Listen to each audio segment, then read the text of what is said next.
all of a sudden I was sitting in the front lobby and I started coughing. I didn't feel too good. In my chest, like I was getting kind of like tight chested. So I told Irene that I'm going out to the car and sit there and use the nebulator, which has the albuterol. So I set out the car and used it for about 30 minutes. Well, in the process, I was on my way. I still didn't stop coughing. He was coughing constantly. He walked in and said, "Can you give me a ride to the hospital?" And I said, "Yes, just give me a couple minutes because let me get off this phone call."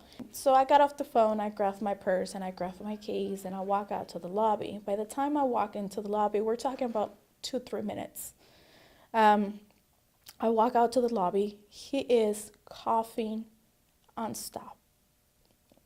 Coughing and coughing. He is now by this time on his knees holding a garbage can.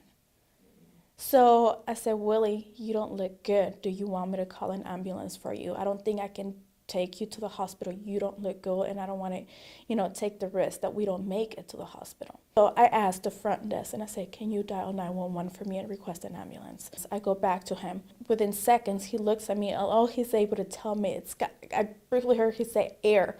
And I said, he's not able to breathe. He's losing his breathing. His lungs are closing. So I told her to go get the oxygen, and she was kind of frantic and scared. So Rosa Vasker came up, and they went and got the oxygen. It took them a while to figure out how to use it. I wasn't sure where that oxygen tank was. My reaction was run to the ADA.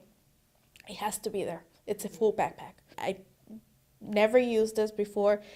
I don't know how to use it, but I'll figure it out right now. So as I'm walking out with the backpack, Rosa's right behind me. And we get to the front lobby. I thank God she followed me.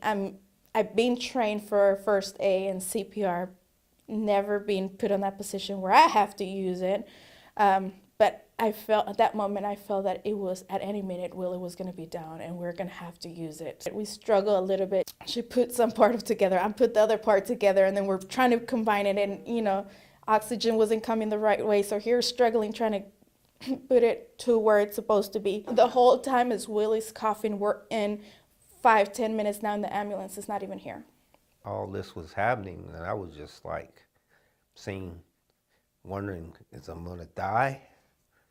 I could just see everything flashing in front of me. We finally got the oxygen going.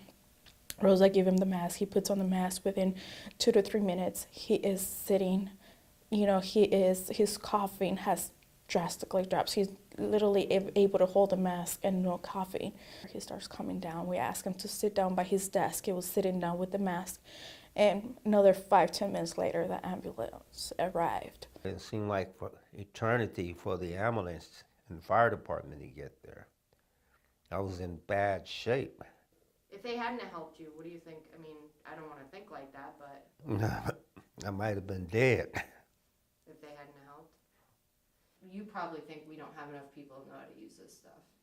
Yes, we don't. We need people to know. Because it can happen at any To time. anyone. To anyone. Nobody knows when it could happen. Seconds. It takes only seconds for that person to be unconscious on the floor, and seconds for someone to jump in and save that person's life.